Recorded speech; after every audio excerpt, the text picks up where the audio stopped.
complex because we're still on the economy. This is theoretically now a second segment still on the economy, and specifically on what to do about the federal deficit, the federal debt. And the question, you each have 2 minutes on this, and Governor Romney, you go first because the President went first on segment 1.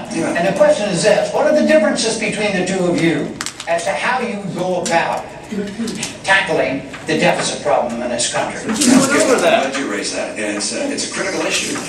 I think it's not just an economic issue. I think it's a moral issue.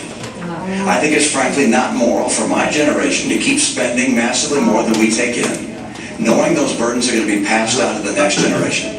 And they're going to be paying the interest and the principal all their lives. And the amount of debt we're adding at $1 trillion a year is simply not moral. So how do we do it? Well, mathematically, there are 3 ways that you can cut a deficit. One, of course, is to raise taxes. Number 2 is to cut spending. And number 3 is to grow the economy. Because if more people work in a growing economy, they're paying taxes, and you can get the job done that way. The president would prefer raising taxes. I understand. The problem with raising taxes is that it slows down the rate of growth, and you can never quite get the job done. I want to lower spending and encourage economic growth at the same time. What things would I cut from spending? Well, first of all, I will eliminate all programs by this test if they don't pass it. Is the program so critical it's worth borrowing money from China to pay for it? And if not, I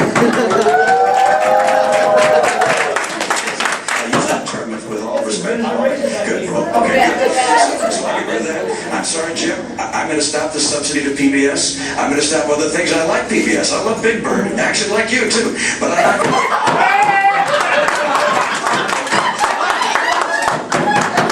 take programs that are currently good programs, but I think we can be more efficient at the state level and send it to the state. Number 3, I'll make government more efficient. Going to cut back the number of employees, combine some agencies and departments. My cutbacks will be done through attrition, by the way. This is the approach we have to take to get America to a balanced budget. The president said he'd cut the deficit in half. Unfortunately, he doubled it. $1 trillion deficits for the last 4 years.